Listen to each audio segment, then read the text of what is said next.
오늘은 갈라디아서 23번째 강의 말씀입니다. 갈라디아서 6장 1절부터 10절까지 말씀입니다. 갈라디아서 6장 1절에서 10절까지 말씀입니다. 6장 1절에서 10절까지 말씀을 우리 함께 교독하겠습니다. 형제들아, 사람이 만일 무슨 범죄한 일이 드러나거든 신령한 너희는 온유한 심령으로 그러한 자를 바로잡고 너 자신을 살펴보아 너도 시험을 받을까 두려워하라. 너희가 죄는 서지라 되어는 그리스도의 법을 성취하라. 만일 누가 아무것도 되지 못하고 된 줄로 생각하면 스스로 속임이라. 각각 자기의 일을 살리라. 그리하면 자랑할 것이 자기에게는 있어도 남에게는 있지 아니하리니. 각각 자기의 짐을 질 것이라. 가르침을 받는 자는 말씀을 가르치는 자와 모든 좋은 것을 함께하라. 스스로 속이지 말라. 하나님은 없인 여김을 받지 아니하시나니 사람이 무엇으로 씻든지 그대로 거두리라. 자기의 육체를 위하여 심는 자는 육체로부터 썩어진 것을 거두고 성령을 위하여 심는 자는 성령으로부터 영생을 거두리라. 우리가 선을 행하되 낙심하지 말지니 포기하지 아니하면 때가 이름에 거두리라. 그러므로 우리는 주의 이름으로 모든 일을 하리라. 더욱 믿음의 가정들에게 할지니라. 아멘. 오늘 본문의 주제를 한마디로 정리하면 성령을 따라 산다라는 것이 우리 현실 속에서 구체적으로 어떠한 모습일까라는 것으로 요약됩니다. 그래서 오늘의 말씀의 제목은 서로 그리스도의 법을 성취하라. 서로 그리스도의 법을 성취하라라는 제목으로 하나님 말씀을 증거하고자 합니다. 우리가 성령을 따라 살아가는 것이 성도의 바른 신앙생활이라고 전하였습니다.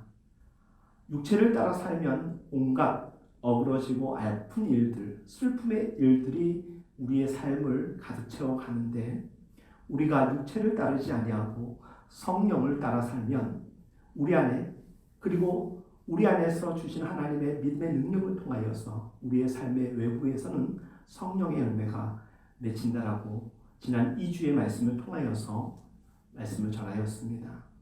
이 귀한 진리를 교회의 현실 속에 구체적으로 적용하면 성령을 따라 살 때 하나님께서는 우리에게 반드시 하나님이 보시기에 합당한 일들로 채워주시고 우리에게는 기쁨이 가득하게 될 것이라는 것입니다. 성령을 따라 산다라는 것, 우리에게 익숙한 표현입니다. 성령을 따라 산다라는 것을 다른 표현으로 하면 거룩하게 산다. 그리고 오늘 본문의 말씀에 나와 있는 것처럼 신령하게 산다가 아닐까 생각합니다. 그렇다면 여러분들 어떤 것이 거룩하게 살아가는 삶일까요? 이런 주제를 이야기하면 많은 성도들이 개인적으로 경험하는 특별한 신비적 체험이나 은사 체험을 생각하는 경향이 참 많습니다. 기독교 신앙 안에서 하나님의 성령의 능력을 통하여서 은사를 주시고 또 신비한 체험을 주셔서 하나님과 한 사람 한 사람과의 관계 속에서 일어나는 놀라운 신비의 사건들이 비밀 가운데 있음을 우리는 고백하며 살아가지 않습니까? 하지만 꼭 그와 같은 신비적 체험이나 은사 체험이 아닐지라도 저 사람이 성령 충만한 사람이구나. 저 신앙의 공동체인 교회가 하나님의 성령을 따라가는 교회이고 각 개인이구나라는 것을 느낄 수 있는 또 하나의 실체적 증거가 있다면 그것은 무엇일까요? 삶입니다. 그리고 사람의 관계성을 보면 압니다. 은혜가 참 충만한 것 같습니다. 말씀 안에서 살아가는 성도들의 삶이 분주하게 합력하는 모습이 가득합니다. 그것을 고백하는 이들이 많습니다. 그러면 그들의 교회 생활과 신앙 생활과 그 교회를 통하여서 삶에 풍성한 성령의 열매가 맺히는 것입니다. 소문에 듣자 하니 성령이 충만하고 은혜가 충만하다는데 그래서 정말 이 시대에 쓰임받는 교회라고 해서 가봤는데 성도끼리 연합하는 힘이 적다. 그리고 교제가 인색하다. 그리고 대면하면서 마치 지하철에서 오가는 사람들의 수준에 많은 이들이 북적북적 된다. 한 번쯤 생각해 봐야 되는 것입니다. 지난주에 성령을 따라 살 때 우리의 삶은 관계가 정상적으로 맺혀지고 그 관계를 통하여서 하나님의 기쁨을 누린다라고 말씀을 전하지 않았습니까? 성령이 충만하면 내게 주신 하나님의 기쁨을 가지고 누군가와 소통을 합니다. 그리고 아파하고 힘들고 어려움을 당한 이들을 치유하고 도와주는 손길이 됩니다. 그렇기 때문에 성령을 따라 살면 반드시 관계가 좋아지기 마련입니다.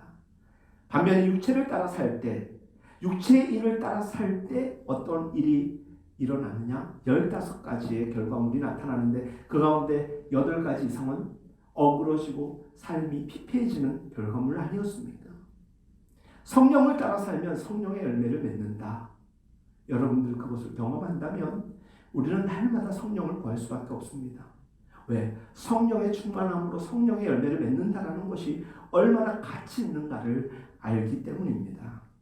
성령의 9가지 열매를 3가지로 분류하여서 회복적 관점에서 보았을 때 성령의 열매가 맺혀지면 하나님과의 관계가 회복되어진다라고 말씀하였습니다. 그리고 이웃과의 관계가 회복되어집니다. 그리고 우리들 무심코 체크하지 않는 관계가 있습니다. 그것이 무엇이냐? 자신과의 관계입니다. 그것마저도 성령의 충만함을 입을 때 우리는 회복을 이루게 되는 것입니다. 우리가 하나님의 성령을 따라 살고 성경이 말하는 방식대로 산다면 분명 관계의 변화가 있기 마련입니다. 바른 관계는 사실 잘 생각해 보십시오. 우리가 말하는 바른 관계는 저 사람이 사교성이 있어, 인사성이 아주 바라, 그리고 사람을 잘 사귀는 스타일이야 라고 해서 그 사람이 바른 관계를 맺는 것만 아닙니다. 한계에 부딪힙니다. 상황이 바뀌었을 때 그 사람의 사교성이 문제가 될 수도 있습니다. 인사성이 불편한 모습으로 바뀔 수도 있습니다. 그런데 성령으로 충만하면, 성령으로 우리가 충만하게 되면 기질에 따라 사교성이 좀 부족하고 성격적으로 먼저 친근하게 인사할 수 없는 성품을 가진 사람이라 할지라도 변합니다. 수줍게라도 표현하기 시작하는 것입니다. 관계는 우리의 기질이요 우리의 성격의 문제가 아닙니다. 성령의 충만함을 입었을 때 나 같은 죄인을 사랑하신 그 하나님의 은혜를 경험하고 깨달았을 때는 그 사람을 어떻게라도 나누려고 최선을 다하는 것입니다. 그렇다면 바른 관계 속에서 성령을 따라 산다는 것은 우리에게 매우 중요한데 성령을 따라 살아가는 사람들의 모습은 구체적으로 어떻게 드러날까? 오늘 말씀을 통하여서 함께 묵상하고 생각해 보고자 합니다. 지난주 본문 마지막 절 말씀에 5장 26절은 이렇게 기록하고 있습니다. 말씀은 헛된 영광을 구하여 서로 노엽게 하지 말라. 서로 투기하지 말라고 전합니다. 헛된 영광을 구할 때 왠지 모르게 남의 얘기 같잖아요. 그래서 갈라디아서 5장 26절 이 말씀 앞에 한 단어만 추가하면은 더 우리에게 생생하게 다가옵니다. 헛된 영광을 구하여를 앞에 이 세자를 붙이십시오. 자기의. 자기의 헛된 영광을 구하는 사람 얼마나 많습니까? 자기의 헛된 영광은 무엇이냐? 자기 자신의 능력이나 중요한 여러 가지 입장들을 과하게 평가하는 것입니다. 그리고 그것이 자기 자랑이 됩니다. 그리고 교만함으로 드러납니다. 대개 사람들은 실제 수준보다 자기를 높게 평가하고 자기를 우위에 있다라고 생각하는 경우가 참 많습니다. 그래서 사람들은 칭찬받고 싶어 합니다. 자기의 삶이 얼마나 역부족이고 부족한지 인정하지 않고 노력하지 않으면서 자기 수준에서 그 이상의 것을 언제나 누군가로부터 받기를 원할 때가 참 많습니다. 이것이 무엇이냐? 헛된 영광을 구하는 것이라고 오늘 말씀을 전하고 있습니다. 끝없이 자기의 기쁨과 만족을 추구하는 경향이 우리들에게 있습니다. 특히 남자들이 그렇습니다. 남자들은 자기에 대한 평가가 때로 과할 정도로 많습니다. 여자분들의 공주병은 남자들의 왕자병에 비교할 바가 안 됩니다. 한 번 시작되면 걷잡을 수가 없습니다. 지나가는 여자들이 다 자기만 보는 줄 압니다. 그 여자들은 무심코 다 지나가는데 힐끔힐끔 보는 겁니다. 왜? 자기가 보고 싶어 보는 것도 중요한데 누군가가 봐주는 줄 알고 남자는 이렇게 연약한 사람임에도 자기 스스로는 언제나 사람들에게 주목받기를 원합니다. 그래서 아내분들이, 주변에 있는 여자분들이 남자들을 측은히 불쌍히 여기고 도와주어야 됩니다. 정신 차려 라고 얘기하면 상처 입으니까 늘 그 사람의 수준에 맞는 표현을 잘 해주는 것이 성도의 관계가 아닐까 생각합니다. 자기의 헛된 영광을 추구하면 우리가 필연적으로 두 가지 결과를 맞이하게 됩니다. 그것이 오늘 성경에 나와 있는 말씀, 서로 노엽게 된다는 거예요. 서로 노엽게 만듭니다. 노엽게 한다는 것은 원문의 뜻을 해석하면 결투를 신청한다는 것입니다. 자신의 우월성을 믿고 상대방에게 결투를 신청하는 거야. 이 말을 다른 말로 하면 무엇이 됩니까? 너보다 나가 훨씬 낫다라는 겁니다. 너는 나에 비해서 형편없는 존재라는 것을 표현은 그렇게 하지 않는데 늘 깔보듯이 이야기할 때가 참 많습니다. 헛된 영광을 추구하는 사람들은 대개 상대방을 하위 개념으로 볼 때가 참 많습니다. 자기를 상대적으로 높이 평가하면서도 자기에게 자신의 우월성을 입증하려고 상대방의 기분을 자꾸 상하게 합니다. 이것이 노엽게 한다라는 말의 표현인 것입니다. 다른 하나는 또 무엇이냐? 자신이 부족하다고 여기면 투기하고 질투합니다. 이 질투는 남자보다 여자들이 센 것 같습니다. 그 여자들의 이 질투심은 하나님도 어떻게 감당을 잘 못하시는지 제가 보는 여자들은 대개 이 질투심에 거의 끝판왕을 달리는 분들이 참 많습니다. 물론 제 가까이에 있는 분들은 그런 분들이 아니니까 오해를 하지 마십시오. 상대가 가지고 있는 것들 자신의 영혼을 상하게 한다라고 여깁니다. 분하고 억울하게까지 느낍니다. 그저 있는 것에 만족하고 감사하지 아니하고 언제나 비교합니다.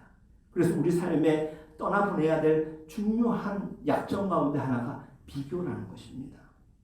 남들을 나보다 못한 것처럼 깔보면서 상대의 약점을 입증하려고, 그래서 뭔가 발견되면 이게 기회다 싶어가지고 공격하고 무시하는 가운데 노엽게도 하지만 질투로 인한, 투기로 인한 싸움이 벌어지는 것입니다. 교회 안에서 성도들은 성령을 따라 살아가는 사람들입니다. 각자 자기보다 더 귀하게 이웃을 생각하는 것이고 성도들을 배려하는 것입니다. 끊임없이 섬기는 것이 성도의 기쁨이요, 보람이요, 즐거움이요, 또 특권인 것입니다. 진정한 성도의 삶은 비교나 경쟁이라는 이 값싸고 품이 없는 것으로 행해지는 그런 것 절대 아닙니다. 그래서 성도는, 하나님의 사람들은 비교라는, 경쟁이라는 단어를 선택하지 않습니다. 다른 사람을 나보다 낮게 여기면서 끊임없이 섬기고 봉사하고 희생하는 일에 집중하게 되는 것입니다. 바로 성령을 따라 살아가는 사람들의 모습인 것입니다. 제가 목회를 하면서 가끔은 교회 안에서 저를 포함한 사역자가 되었던, 성도가 되었던 참 어리석다라고 여겨지는 모습들이 있습니다. 그게 무엇이냐? 성도끼리 서로를 비교합니다. 그 자리에 없는 누군가를 끄집어 들어가지고 자꾸 이간질을 합니다. 이간질을 할 때 보통 이야기하는 사람들은 그 이간질하는 대상보다 자기들이 훨씬 우위에 있는, 품이 있는 사람이요, 신앙적으로도 높음에 있는 사람이라고 여길 때가 참 많습니다. 우리 그런 존재 아닙니다. 우리가 신앙이 월등하게 뛰어나고 우리의 행위가 월등하게 남들과 비교할 수 없어서 구원을 받을 수 있는 하나님의 영광을 입은 것도 아니지 않습니까? 이런 비교를 통하여서 사람들은 더욱더 교만해집니다. 대개 교회에서 비교하는 사람들 보면요, 그래서 사람들을 깔보는 사람들을 보면요, 하나님을 두려워하지 않습니다. 교회 안에서 비교하면서 남들과 경쟁하는 사람들은 하나님께 집중하는 사람이 아니라 목사에게 집중하거나 교회 어느 유력자에게 그 관심이 집중되어 있을 때가 참 많습니다. 하나님께 집중하는 사람은, 성령을 따라 사는 사람은 어떤 사람이냐? 어떻게든지 보이지 않는 곳에서 섬기고 하나님의 은혜를 나누려고 노력하는 사람이지, 그것을 티를 내면서 그것을 통하여서 자기의 자리를 더욱더 견고하게 하며 누군가는 자기와 다른 사람이라고 계층을 만드는 그런 사람들 아닙니다. 이것이 세상의 정신이고 육체를 따라 행하는 사람들의 모습이라면 성령을 따라 사는 사람들은 절대로 교회에서 사람에게 집중하지 않습니다. 여기서 말하는 사람에게 집중하지 않는다는 것은 사람에게 잘 보이기 위한 집중이라는 것이지 우리가 대하는 사람들을 무시하고 격리하고 분리시킨다 그 개념 아닙니다. 사람을 대하면서도 하나님을 대하는 마음으로 살아가는 사람들, 그런 사람들과는 비교할 수 없는 너무 품위가 없는 사람들이 이 땅에 참 많이 존재함을 발견하게 됩니다. 여러분, 성도는 각각 자기보다 남을 낮게 여기는 존재입니다. 섬기는 것을 즐거워하고 기뻐하는 것입니다. 그래서 교회 일을 많이 하지 않습니까? 그래서 교회 일에 있어가지고 하루가 마무리되었을 때 뭔가 지침만 있고 불평만 가득하고 억울함만 있다. 이거 아닙니다. 진짜 우리가 믿음으로 섬기고 하나님의 마음으로 교회 생활이 되었든 신앙생활이 되었든 우리의 삶의 자리에서 무언가를 할 때는 기쁨과 즐거움이 가득하기 마련입니다. 안타깝게도 교회가 많이 세속화되어 가고 있습니다. 세속화는 교회의 외적인 면을 가지고만 이야기해서는 안 됩니다. 저 교회가 큰 빌딩을 지었어. 저 교회 사람들이 어떻게 밖에서 어떤 외형적 행동을 하고 있어. 그걸로만 평가하는 수준 이상의 치명적인 문제는 교회 내부에서 일어나는 일들로 인하여서 아픔을 겪을 상황에 놓일 때가 참 많습니다. 교회 내면에 세상적인 기준이 너무 많이 들어와 있습니다. 여전히 교회 내에서도 하나님을 섬기는 그 신앙만을 가지고 이야기할 수 있어야 되는데 교회 안에서 학벌이요 또 그 사람이 가지고 있는 경제력이요 지성이니 뭐 이런 걸 가지고 우위를 점해요. 뭔가 이 사람이 세상에서 인정받는 사람이면 좀 다르게 대우하는 경우들이 교회 내에서 많이 발견됩니다. 우리 교회는 너무 커서 국회의원 출마하는 분들이 한 명도 안 올 거 아닙니까? 그래서 하나님께 감사한 것은 그런 사람들 오면은 자기 스스로도 앞으로 와요. 근데 너무 재미있죠. 거기에 목사님들이 가가지고 더 앞으로 모셔요. 심지어는 성도들도 두려운 마음으로 올라가는 강대상에 그것도 주일 예배 때 후보자들이 올라가가지고 축사를 한다니 인사를 한다니 교회가 왜 그렇게 하나님께 집중하지 않는 여러 가지 일들로 인하여서 하나님이 주신 능력을 자꾸 소멸하는지 이해할 수가 없습니다. 교회와 성도가 세워짐은 세상적인 방법으로 그 안에 기쁨과 유익을 깨어나는 것이 아니라 하나님 한 분만으로도 넉넉하다는 것을 우리의 삶의 신앙을 통하여서 충만하게 하나님은 채워주시고 간직케 하여 주십니다. 지금부터라도 우리는 교회 안에서 세상적 기준이요 세상의 그 외적 어떤 것을 한번 분리시켜 보십시오. 그랬을 때 정말 교회가 답답하고 재미가 없는가? 정말 성령을 따라 행하고 하나님의 말씀으로만 살아갈 때 교회가 교회다워질 수 있는가? 안에서 몰라서 그렇지 하면 느끼게 되는 것입니다. 저는 오늘 우리 시대의 교회의 세속화는 보여지는 어떤 형상이나 외적 무엇으로 이야기할 문제가 아니라고 봅니다. 저나 여러분들 우리 모두의 속사람과 우리의 관계를 한번 조심스럽게나마 짚어보자는 것입니다. 성령을 따라 사는 성도들이 교회 안에서 긍정적으로 힘쓰고 애써야 할 것은 무엇일까? 오늘 본문 2절 말씀에 이렇게 기록되어 있습니다. 너희가 짐을 서로 지라. 그리하여 어떻게 한다? 그리스도의 법을 성취하라. 오늘 말씀의 제목은 서로 그리스도의 법을 성취하라. 성도들은 관계를 맺으면서 서로의 짐을 져주는 사람임을 믿으시기를 바랍니다. 그리고 여러분들의 삶을 통하여서 서로의 짐을 져줄 수 있기를 바랍니다. 가족들이 함께 예배드리는 분들이 있습니까? 서로의 짐을 덜어주시고 져줄 수 있는 사람들 되시기를 바랍니다. 다른 사람이 지고 있는 무거운 짐을 볼 때 모른 척하는 것이 아니라 그 사람이 넉넉히 감당할 정도면은 괜찮겠지만 너무 힘겨워하면 좀 들어줄 수 있었으면 참 좋겠습니다. 그러다가 내가 짐을 지다가 너무 힘들면 또 다른 누군가가 나를 도와주는 것입니다. 아직 세상을 향하여서 심지어 교회를 향하여서 그런 기대조차도 할 수 없는 때라면 지금부터 우리가 먼저 그렇게 서로 짐을 덜어주고 져주는 사람이 되면 언젠가 그와 같은 공동체요, 그와 같은 나라와 백성들의 삶을 우리는 보게 될 것입니다. 바로 이것이 교회입니다.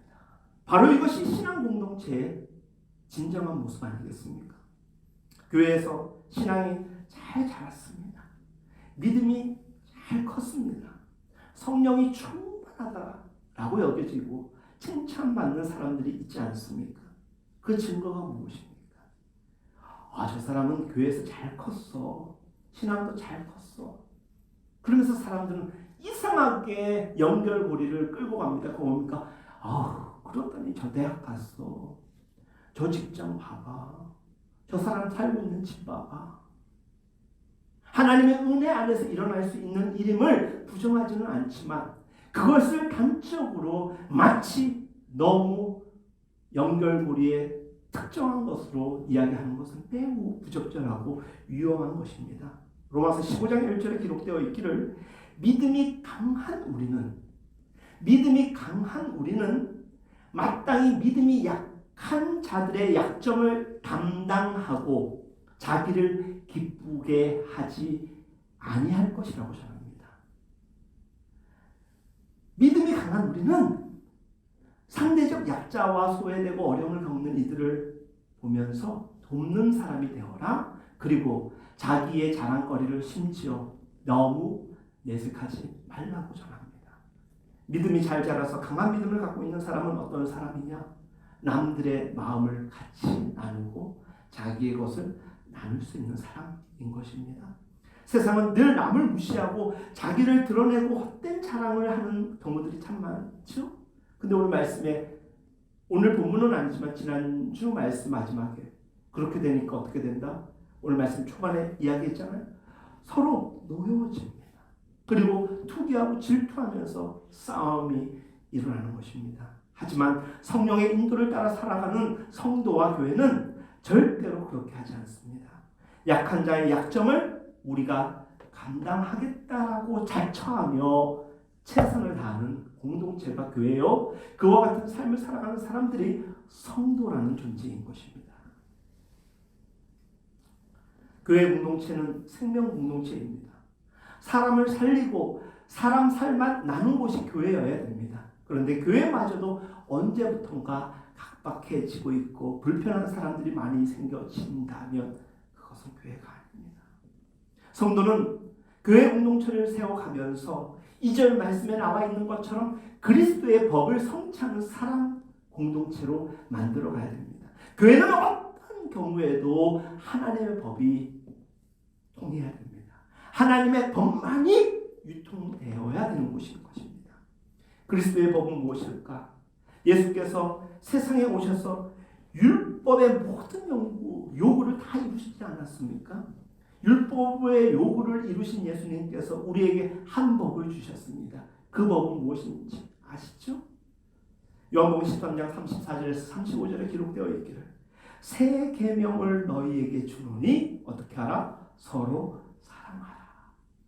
서로 사랑하라. 이것이 예수 그리스도께서 우리에게 주신 한 법인 것입니다. 내가 너희를 사랑한 것 같이 너희도 서로 사랑하라. 예수님은 말씀하셨습니다. 너희가 서로 사랑하면 이로써 모든 사람이 너희가 내 제자인 줄 알게 된다. 예수님의 참 제자이길 원하시죠?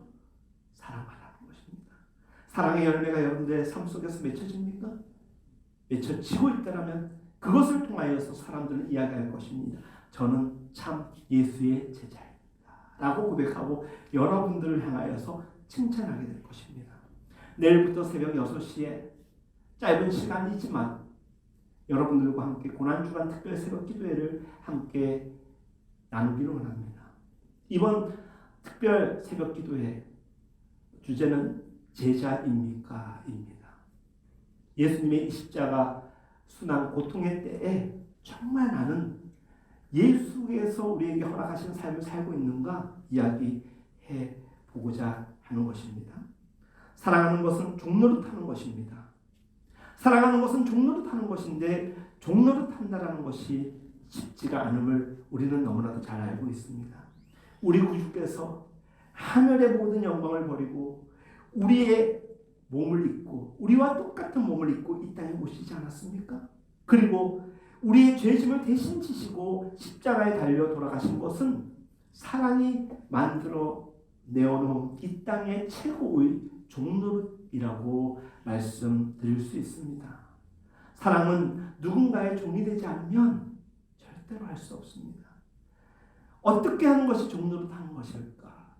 사랑에 관한 그리스도의 법은 아주 분명하게 오늘 말씀을 통하여 전합니다. 서로 짐을 져주라는 것입니다. 너희가 짐을 서로 지라, 서로 짐을 서로 지라.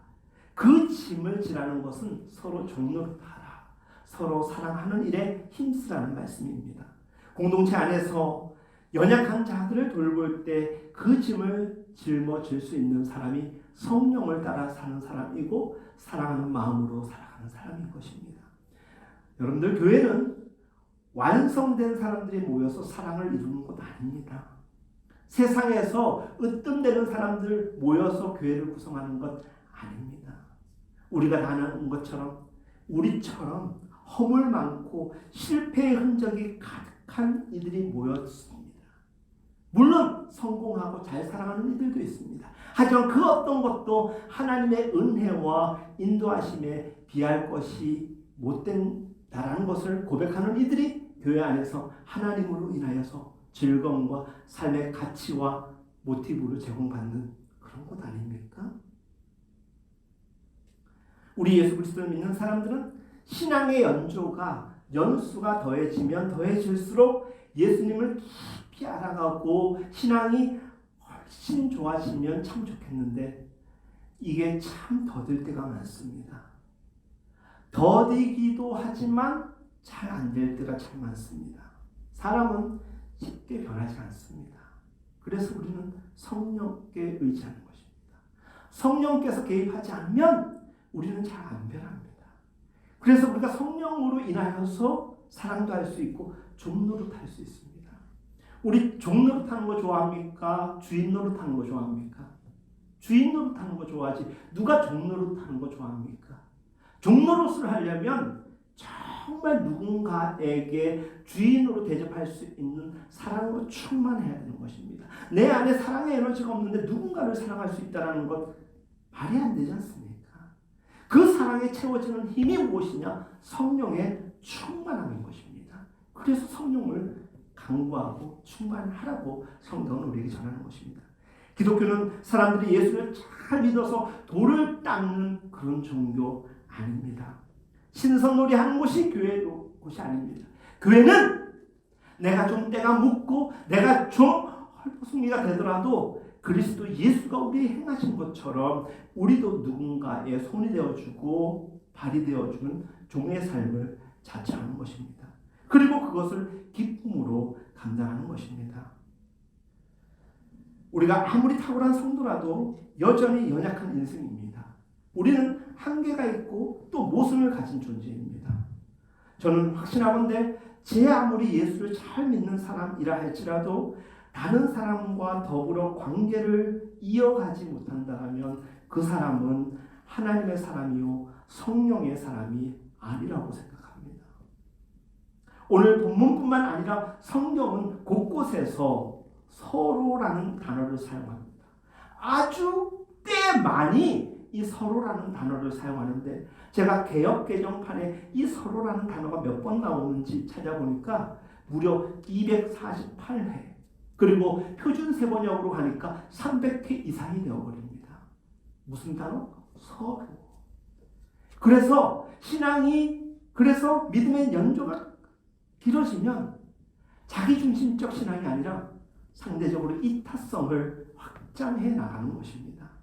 주 안에서 사랑하는 여러분, 모든 진실한 성도는 다른 사람의 짐을 져줄 수 있어야 됩니다. 자기 홀로 존재할 수 없고 다른 지체들과 함께 더불어 살아가는 세상임을 이해하면서 그들과 공존의 기쁨을 나누는 것입니다. 이것이 성령을 따라 살아가는 사람들의 중요한 특징입니다. 어떤 사람은 이렇게 이야기하는 사람이 있습니다. 저는 하나님께 집중하고 하나님만 의지합니다. 저에게는 세상이요 사람이 필요 없습니다. 잘 들어보면 굉장히 거룩해 보입니다. 굉장히 신앙심이 높은 표현인 것 같습니다. 하지만 전자만 맞고 후자는 틀립니다. 정말 하나님을 의지하고 살아가는 사람들은 자기 이웃과 주변에 있는 이들과 더불어 살아가는 하나님의 마음 누리고 품고 그것을 행하게 되는 것입니다. 남들에게 폐를 끼치지 않기 위해서 책임있게 살려고 하는 자세는 매우 중요하지만 누군가와 하나됨이 없이는 우리는 이 땅에서 살아갈 수 없는 존재입니다. 홀로 서려고 하는 태도는 매우 중요하지만 그것 또한 어찌 보면 자기 중심성의 또 다른 발로일 수가 있습니다. 공동체를 깨뜨리는 경우가 될 수도 있고 눈에 보이지 않는 또 다른 잘못을 초래할 수도 있다는 것입니다. 더불어 살고 함께 짐을 진다라는 것, 이것은 성령의 사람들이 자기 중심성을 이탈하여서 이타적 세계로 나아가는 출발점이 되는 것입니다. 교회는 단연코 그런 공동체이고 성도는 그와 같은 삶을 실천하는 사람들인 것입니다. 교회는 서로 짐을 지지 않으면 단 한 걸음도 함께 할 수 없는 공동체입니다. 같이 한 걸음이라도 더디게 갈 수 있는 공동체가 교회요. 그와 같은 교회를 하나님이 세우시고 또 함께 하시기를 원하심을 믿으시기를 바랍니다. 나는 하나님께 다 맡기고 그분만 의지하면 돼. No! 아닙니다. 전혀 그렇지 않습니다. 하나님의 마음을 알고 하나님의 능력을 그래서 의지하고 성령의 능력을 공급받은 사람들은 이 힘을 자기를 위해서만 살아가는 것이 아니라 누군가를 위하여서 세상을 위하여 쓰는 것입니다. 그것이 무엇입니까? 서로 짐을 지라, 서로 종로로 타라, 이 이야기 아닙니까? 하나님을 찾아야 할 때 사람을 찾고 의지해서는 안 되지만 신앙의 중추는 무엇이냐? 내게 주신 하나님의 능력과 그 하나님에 대한 신실한 마음을 가지고 누군가와 더불어서 하나님이 만드신 세상을 회복시켜 나가는 것입니다. 이때 중요한 것은 무엇이냐? 하나님은 사람을 통해 일하신다는 것입니다. 나를 통하여서 하나님의 능력이 하나님에 대한 신실함을 주셨다면 연약한 자들이 있고 믿음을 잃고 있는 이들이 있다면 그들을 주께로 인도하고 그들을 도우며 그들에게 삶의 소망을 주는 것, 사람을 통하여서 일하신다는 것입니다. 나는 주님만 있으면 돼. 주님이 있어야 됩니다.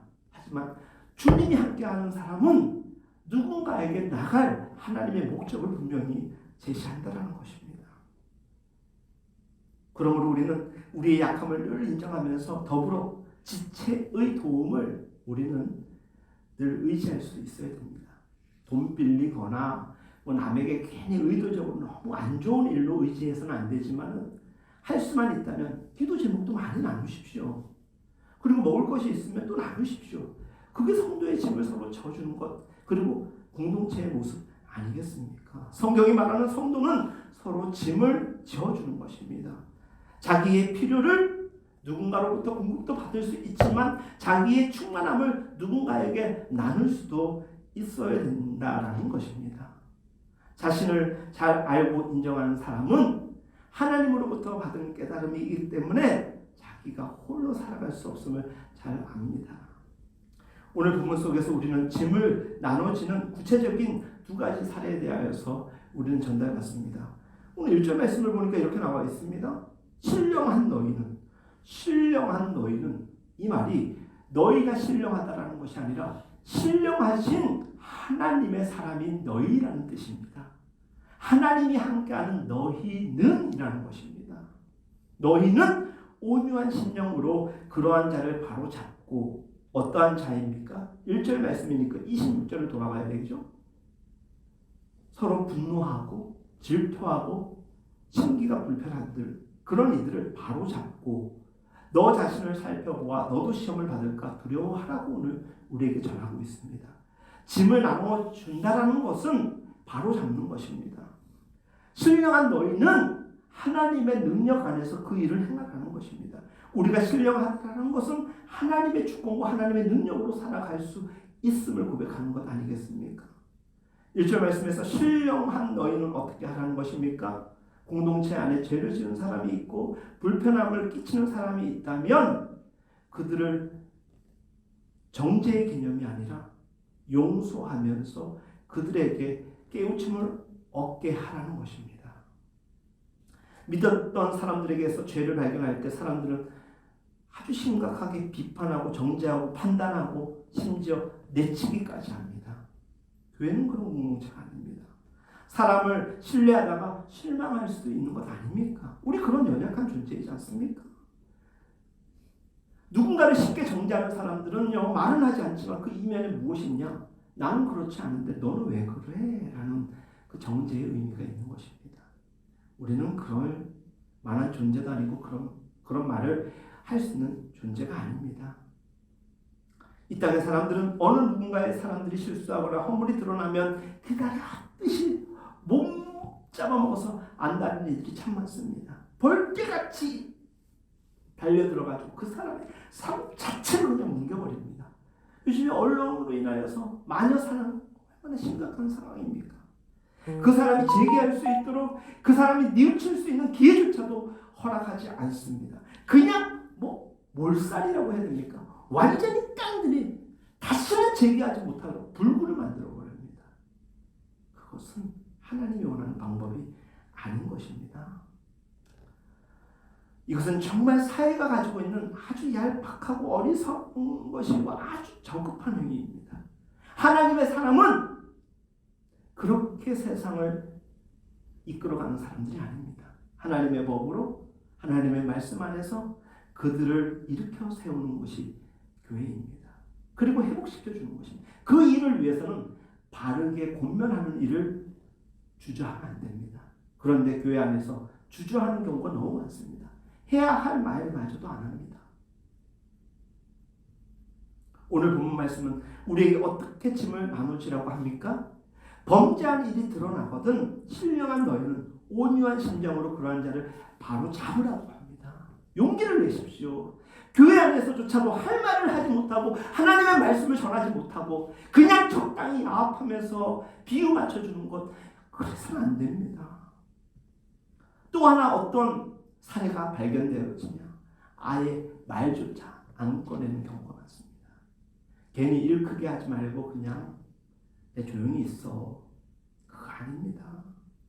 복음은 언제나 하나님의 말씀 안에서 일어나는 일들에 대해서 지지하지 세상의 방식적으로 은폐하고 그것을 누설시키는 거 원하지 않습니다. 사람은 누구나 죄를 지을 수 있잖아. 맞습니다. 하지만 그것 때문에 그것을 감춰버리는 것, 교회에서 너무나 많이 일어납니다. 그 일 때문에 심지어 아파하는 사람도 많고 고통당하는 사람도 많은데 그것이 상대적 약자일 때는 그 사람을 무참히 권면하고 바르게 세우려고 노력하는데 어떤 유력자가 그랬을 때 심지어 교회 목사가 목회자가 잘못을 했을 때 그것을 덮어주는 것으로 마치 선을 행하는 것인양 교회가 지속된다면 하나님의 진노 어떻게 우리가 감당하려고 합니까? 공동체는 바르게 세워가는 것입니다. 특별히 신앙 공동체는 하나님의 법이 유일하지만 강력하게 존재되어야 되는 것입니다. 교회는 사람이 죄를 지었을 때 비난하고 비판하거나 혹은 덮어주거나 그냥 지나치는 경우가 아니라 바르게 권면하고 또 바르게 징계할 수도 있어야 되는 것입니다. 제가 우리 교회 성도 한 명한테 외국에 언제 갔다 오셔가지고 격리 이야기를 드렸어요. 이 교회 당분간 좀 이렇게 격리 말씀을 드렸더니 이분이 순종하는 마음으로 안 나오시긴 했는데 이 코로나 사태 때문에 한 달 이상 못 나오게 됐어요. 그 부부가. 제 마음이 괜히 얘기했다. 그러니까 이제 그분하고 이제 문자를 보내도 문자 내용이 조금만 뭔가 마음에 좀 이 신경이 쓰이면 틀어졌나 보다. 그런 생각이 들어가지고 참 사실 괴로운 그 마음이었어요. 아내한테도 여러 차례 얘기했고 우리 스태프들한테도 몇 번 얘기한 적이 있고 얼마 전에 그분을 만나가지고 또 그 얘기를 했어요. 제가 사실 그 얘기를 해서 마음이 좀 무거웠습니다. 이런 얘기를 했는데 생각을 하면은 얼마든지 할 수 있는 이야기이고 또 그도 수용성 있게 잘 받아들인 이야기인데 교회에서 뭔가 바른 말을 하고 하나님의 공동체를 더 건강하게 키워나가기 위해 가지고 해야 될 판단과 그에 따른 전달을 했음에도 불구하고 마음이 너무 답답할 때가 많아요. 그래서 잘 얘기 안 하는 거예요. 목사들이 거짓말 엄청 잘해요. 대표적인 거짓말이 이런 거죠. 어쩜 그렇게 믿음이 좋으세요? 대개 50% 감면하고 들으셔야 됩니다. 어떻게 그렇게 신실하세요? 난 장로님 같은 분 못 봤어요. 권사님 같은 분 못 봤어요. 이거는 대개 90%까지 깎아야 돼요. 속에는 분노가 가득하거든요. 저것도 장로라고 세워가지고 막 이러거든요. 그런 장로님, 권사님, 집사님, 목사님들을 보면 내가 주님의 이름으로 용서하지. 뭐 이럴 때가 너무 많지 않습니까? 교회 안에서 목사를 향하여서도 교육자를 향하여서도 하나님의 정당한 말씀, 하나님의 권위를 의지하고 바탕으로 한 그 말씀은 소통이 되어야 되는 것입니다. 성도들이 설교를 하고 성경을 가르치는 목회자들에게 있어서 굉장히 관대하게 대해 주실 때가 참 많아요. 그래서 교회는 어쩌면은 교회가 더 타락하고 세속화된 이유 중에 하나가 너무 목회자의 권위와 충성도에 맹신하는 경우들이 많이 과거의 삶 가운데 있었습니다. 교회 역사 속에 있었고 지금도 그런 경우들이 많습니다. 여러분, 서로 짐을 나누어지는 것은 무엇이냐? 그런 경우에 있어서도 타협하지 아니하고 하나님의 마음으로 바르게 세워가는 것이라고 오늘 말씀은 우리에게 전하는 것입니다. 안 좋을 일이 보이면 안 돼요. 그렇게 하면 안 돼요. 라고 이야기할 수 있어야 되는 것입니다.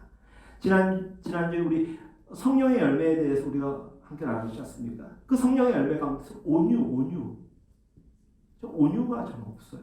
온유는 제가 어떻게 전했죠? 제가 온유를 정의를 했는데 한번 들은 대로 얘기해 보세요. 제가 오늘 점심 엄청 맛있는 거 사드릴게요. 되게 기억을 못해요. 온유는 부드럽고 분명한 것인데 아주 강력한 거라고 제가 말씀드렸습니다. 온유한 사람은 마냥 그냥 맞춰주거나 부드럽게 흘러가도록 돕는 사람이 아닙니다. 때로는 맺고 끊음이 분명하여서 흐름을 끊는 한이 있더라도 타협하지 않는 사람이 온유의 특성 가운데 있는 것입니다. 여러분, 성도 안에서 이와 같은 짐을 서로 나눌 수가 있어야 됩니다. 공동체 안에서는. 두 번째로 짐을 나눠주는 경우가 있는데 그것은 6절 말씀에 이렇게 기록되어 있죠. 가르침을 받는 자는 말씀을 가르치는 자와 말씀을 가르치는 자와 모든 좋은 것을 함께하라. 여러분, 성도들이 설교를 하고 성경을 가르치는 일에 전념하는 목회자들과 함께 짐을 같이 져준다라는 것이 그저 목사에게 충성하고 잘하라라는 말로 들으시면 반쪽 해석밖에 되지 않습니다. 그래서 오늘 본문을 강례 설교를 하다 보니까 저도 참 부담스럽게 전하는 거지만 하나님의 말씀을 전하고 삶으로 전념하는 그 목회 사역자들에게 여러분들이 할 수 있는 짐을 덜어주는 일에는 최선을 다해야 되는 것입니다. 그분이 목회에 전념하며 말씀 연구에 집중할 수 있도록 환경을 만들어주는 것입니다.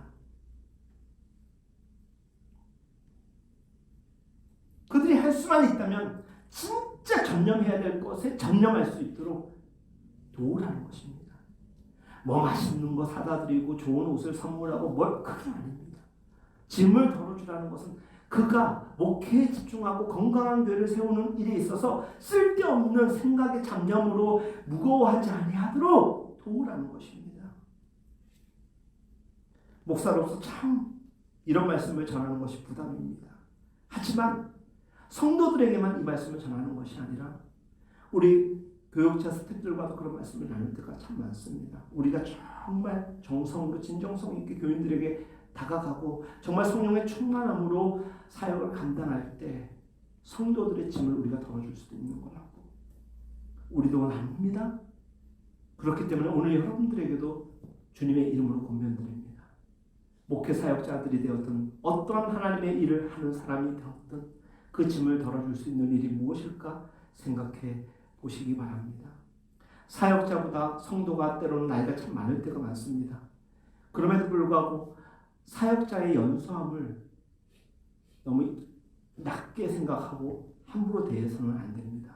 그들이 가진 경험과 경륜의 부족함이 사역의 현장에서 보여질 때 기도를 해주면서 지혜로운 방법을 찾아야 되는 것입니다. 함께 짐을 져주며 존중하면서 아끼고 섬길 때 더 분발하는 것이 사역자의 모습으로 분명히 나타나게 될 것입니다. 저는 이런 일들이 교회 공동체 안에서 많아지기를 간절히 소망합니다. 더불어 제가 성도들에게만 이런 부탁을 하는 것이 아니라고 말씀을 드렸습니다. 저에게 다른 교육자들도 이야기할 때 참 많습니다. 목사님, 이래야 됩니다. 초심을 잃어버렸습니다. 12월에 우리 교육자 스태프들이 저한테 초심을 잃어버렸다고. 시작한 지 3달밖에 안 됐는데 A형 민감하지 않습니까? 제가 엄청 스트레스 받아가지고 언제 내가 반격을 하나 이런 생각만 했던 그날이 있었습니다. 네. 고마운 것은 우리 간사님도 우리 전사님도 다는 안 하겠지만 저한테 그런 얘기를 할 때 이거를 수용성 있게 받아줄 수 있는 분위기를 만드는 것 참 중요하겠구나 생각을 했는데 교회도 동일합니다. 목회자와 성도 간의 관계가 성도와 성도와의 관계가 그런 서로의 짐을 덜어주기 위하여서 어떤 물리적 그것을 덜어주는 그런 정도가 아니라 그 안에 있는 세상적 정말 필요한 것들을 덜어내주는 것. 그런 생각, 그런 문제 걱정하지 마. 그게 수고하고 무거운 짐진 자들을 다 내게로 오라고 하신 예수님의 위로 아닙니까? 짐을 덜어준다는 것은 그런 것입니다. 성도를 무시하고 아무렇게나 대하는 것은 성도의 영혼을 망가뜨리는 일임을 목회자는 꼭 기억해야 되고, 목회자가 성도에게 업신여긴다라는 생각, 인격적인 모독을 당하지 않도록 성도들은 기억하면서 목회자들을 대해야 되는 것입니다. 그럴 때 서로의 짐을 덜어주면서 서로 아주 가뿐하게 행복하게 살아갈 수가 있는 것입니다. 서로 짐을 져주는 목회자와 성도, 성도와 성도의 관계 될 수 있기를 간절히 소망합니다. 사랑하는 여러분, 마지막으로 오늘 여러분들에게 전하고 싶은 메시지는 교회 안에서 살펴보아야 될 것이 관계성이고, 그리고 관계에 있어 여러 가지 일들인데 무엇보다도 중요한 것은 자기를 좀 살펴보아야 됩니다. 대인관계가 굉장히 좋습니다. 여러 가지 일들을 처리하는 능력도 탁월합니다. 그런데 그 내면이 썩은 사람들이 참 많습니다. 오늘 본문 3절 4절에 보니까 만일 누가 아무것도 되지 못하고 된 줄로 생각하면 스스로 속임이라. 각각 자기 일을 살피라. 그리하면 자랑할 것이 자기에게는 있어도 남에게는 있지 아니하리니. 모든 사람이 자기 자신을 살피는 것은 아주 핵심 중에 핵심입니다. 사역을 하다 보면 성도가 겪는 어려움의 대부분은 자기 조절, 자기 관리에 실패했을 때 일어나는 일들이 참 많은데, 저를 비롯한 수많은 사람들은 외적 상황에서 그 문제의 원인을 찾을 때가 참 많습니다. 곰곰이 생각하면 꼭 다 자기 탓은 아니지만 자기에게 문제의 일정 부분은 있다는 것입니다. 제 좌우명이 춘풍추상입니다. 대인춘풍, 지기추상이라는 이 한자의 풀이는 무엇이냐면요, 다른 사람에게 봄바람같이 따뜻하게 대하고 가을 이른 찬소리처럼 자기에게는 엄하게 하라는 것입니다. 누군가에게는 관대하게 하되 자신을 대할 때는 엄격하게 하라. 이 말을 듣는 순간에 이거 하나님이 내게 주시는 좌우명이 아닐까 생각을 해가지고 제가 벌써 10년이 넘도록 이거 쓰고 있는데, 도로 어디 가입을 하잖아요, 온라인에. 그러면은 뭐 닉네임을 정할 때 제가 춘풍추상이라고 할 때가 많거든요. 어떤 이들이 하는 경우도 있더라고요. 여러분들도 오늘 하루 한번 이 말씀 생각해 보십시오. 춘풍추상. 근데 되게 사람들은 어떤지 아십니까? 자기에게는 관대한데 남에게 엄격한 존재가 참 많습니다. 어떻게 하는 것이 자신을 살피는 것일까? 남과 비교하지 아니하면서 자기 자신을 철저하게 하나님의 말씀 앞에 세우는 것입니다. 자신에게 있는 부나 재능이나 능력이나 학벌이나 신분을 가지고 남과 비교하면서 자기의 우월을 자랑하는 것이 아니라 하나님 앞에 각자에게 주신 특권, 하나님의 사랑을 인정하면서 스스로가 교만하지 않도록 자기 자신을 살피는 것은 매우 중요합니다. 자기를 잘 살피는 제일 중요한 것은 하나님 앞에서 자기를 보면 됩니다. 그래서 말씀 묵상 많이 하십시오. 그래서 기도 많이 하시라는 거예요. 말씀을 듣다 보면, 기도를 하다 보면 남들의 삶을 비교하는 그런 은혜가 있는 것이 아니라 자기 자신을 보게 되는 것입니다. 하나님이 나에게 맡기신 역할이 무엇인지, 하나님의 부르심의 뜻은 무엇인지, 내게 주신 은사와 능력은 무엇인지 생각하면서 자기 자신에 대한 주소를 찾아가는 것입니다. 이 사회는 사람을 신분이나 지위나 학벌이나 재능 그리고 여타 능력을 가지고 비교한다면 하나님은 절대로 그런 것을 우리에게 중요한 척도라고 이야기하지 않습니다. 우리에게 주신 분깃이 무엇인지, 또 우리에게 주신 은사가 무엇인지, 그것을 얼마나 충성되게 감당하고 있는지를 우리에게 묻는 것입니다. 그것을 체크하는 것, 그것이 바로 자기를 살피는 것입니다. 그런데 여러분들 잘 알다시피 자기를 살피는 것 잘 안 됩니다. 우리는 쉽게 노여워합니다. 쉽게 질투합니다. 서로의 짐을 지지 않으려고 얼마나 노력하는지 모릅니다. 짐은 종이 지는 것이지 내가 왜 져? 이러면서 자꾸 정가할 때가 참 많죠. 주 안에서 사랑하는 여러분, 하나님의 부름 앞에서 제대로 섰는지 돌아볼 때 우리는 하나님의 음성을 들을 수가 있는 것입니다. 그리고 그 안에서 주시는 은혜가 너무나도 내 안에 충만할 때는 나는 잘난 사람이 아니라 하나님으로 인하여서만 살아갈 수 있는 사람임을 고백하게 되는 것입니다. 5절에 나오는 것처럼 각각 자신의 짐을 질 것이다. 자기를 살피는 존재는 자기에 대해서 책임성 있게 살아가는 것이고, 그리고 잉여 에너지를 가지고 누구를 섬기고 도울 수 있는 것입니다. 2절 말씀에 보니까 짐을 서로 지라라고 나와 있는데 5절 말씀에 보니까 각각 자기의 짐을 지래요. 2절 말씀에 서로 이치하고 서로라고 하는데 5절에서는 자기 짐을 지라는 거예요. 대조적인 것 같은데 사실 두 개는 구별됩니다. 근데 5절에 나와 있는 이 자기의 짐을 지라는 이 말의 이 헬라어 원어는 포르티온. 그래서 여러분들 혹시 그 영어 단어 중에서 포터블이라는 거 많이 들어보셨죠? 여러분들 포터블 가지고 있는 게 뭐예요? 요즘 스마트 기기에 포터블 기기라고 하지 않습니까? 이 말의 근원적 뜻은 무엇이냐면 자기가 감당하고 있는 힘, 자기가 가지고 있는 힘으로 무언가를 이렇게 관리하는 그것을 의미하는 것입니다. 자기 안에 있는 힘을 가지고 우리는 짐을 덜어주는 것도 되고 져주기도 한다는 것입니다. 자기 몫의 가벼운 허물과 짐을 스스로 잘 감당하고 짊어지고 다른 집체들이 홀로 감당하기 어려운 무거운 짐이 있다면 그것을 돕는 것, 그런 면에 있어서 서로의 짐을 져주는 동시에 자기의 힘을 자기에게 최선을 다할 때 혹시 역부족일 때는 누군가가 돕는 은혜가 있다는 것입니다. 오늘 중요한 단어 중에 하나는 서로입니다. 오늘 그래서 말씀의 제목은 서로 그리스도의 법을 성취하라. 자기만 성취하는 게 아닙니다. 서로 자기만 잘났다라고 이야기하는 것 교회 아닙니다. 교회는 서로 싸움을 걸거나 질투하지 않고 서로 짐을 들어주고 서로를 책임있게 대하는 공동체입니다. 오늘 말씀을 마무리하면서 여러분들에게 창세기 3장 4장에 나와 있는 이야기 하나 하고자 합니다. 창세기 3장을 보면은 죄가 사람의 삶 속으로 관여하였다라고 나와 있죠. 죄가 들어온 사람의 삶은 어떻게 바뀝니까? 가인이 동생 아벨을 돌로 쳐서 죽입니다. 그때 하나님께서 나타나셔서 가인에게 뭐라고 하셨습니까? 가인에게 내 아우가 어디 있느냐? 하나님은 눈 시퍼렇게 뜨고 다 보고 계셨는데 묻습니다. 내 아우가 어디 있느냐? 그때 가인의 말이 기가 막히죠. 그게 우리가 잘 아는 얘기예요. 내가 저를 지키는 자이니까. 이치하도 서로 없어요. 내가 왜 그걸 해야 됩니까? 죄를 지었기 때문에 은폐하려고 하는 것도 있지만 우리 사람들은 되게 그런 경향들이 참 많습니다. 나와 무슨 상관이 있냐는 것입니다.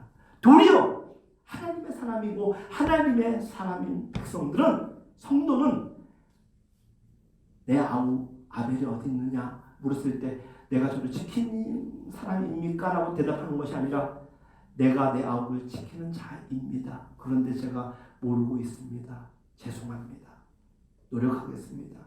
이게 신앙인의 성도의 삶 아닙니까? 이것이 서로 그리스도의 법을 성취하는 대화법 아닙니까? 내가 더 잘하겠습니다. 내가 더 섬기겠습니다. 내가 더 종로로 하겠습니다. 그런데 우리는 자기를 죽여놓고 자기 마음대로 살면서 하나님 앞에서 온갖 방법으로 자기의 삶을 합리화할 때가 참 많습니다. 관계가 일그러지고 깨졌는데도 불구하고 그냥 지나가 버리는 무심한 세상이 되어버렸습니다. 교회는 어떤 곳이냐? 성령의 인도하심을 따라서 서로를 살려주는 생명 공동체요, 서로의 짐을 덜어주고 져주는 공동체인 것입니다. 우리는 도덕적으로 특출한 존재 아닙니다. 여러 차례 말씀드리고 강조하지만 어떤 경우에도 우리의 공로와 자격을 가지고 우리는 구원을 받은 존재 아닙니다. 하나님의 은혜로, 하나님의 선물로 능력받아 살아간 존재 아닙니까? 그 힘 가지고 뭐 하시려고 합니까? 그 주신 하나님의 무언가가 있다면 서로의 짐을 덜어주고 져줄 수 있는 그 무엇으로 사용하시기를 바랍니다. 그럴 때 우리 주님께서는 우리를 통하여서 기뻐하실 것입니다. 그럴 때 우리는 그러한 삶을 통하여서 우리의 전 인격적인 모든 것을 가지고 찬송과 존귀와 영광과 권능, 부와 지혜와 힘이 주께 있습니다 고백하며 찬양할 수 있게 되는 것입니다. 사랑하는 여러분, 고난주간 어떻게 보내시겠습니까? 이번 한 주 우리 함께 말씀을 묵상하면서 서로 그리스도의 법을 성취하기 위하여서 이번 한 주만이라도 정말 하나님께 집중해 보지 않겠습니까? 그런 한 주가 여러분들에게 은혜로 다가온다면 여러분들의 일생의 삶을 두고 저는 장담할 수 있습니다. 성령으로 성공하고 성령으로 평안할 것입니다. 그 성령의 도심을 따라 살아갈 때 우리가 들을 수 있는 최상의 고백, 찬송과 존귀, 영광과 권능, 부요와 지혜와 힘 오직 주께 드립니다. 함께 고백합니다. 찬송과 존귀, 영광과 권능, 부요와 지혜와 힘, 찬송과 존귀, 영광과 권능, 부요와 지혜와 힘 모두 주께,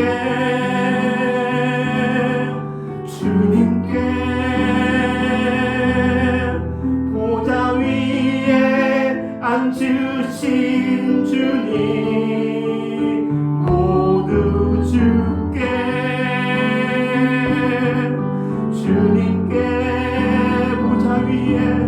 보좌 위에 앉으신 주님 예수님. 우리 시간 말씀을 생각하면서 하나님, 내 주변에 있는 가족, 내 지인들, 내 동료들을 위하여서 서로 그리스도의 법을 성취할 수 있는 은혜가 있게 하여 달라고, 힘과 능력 지혜 달라고 제가 우리 합심하여 함께 기도하겠습니다. 기도합니다. 돌아가신 아버지 하나님, 은혜를 베풀어 주시옵소서. 하나님, 우리는 하나님의 사람입니다. 우리는 하나님의 사람입니다.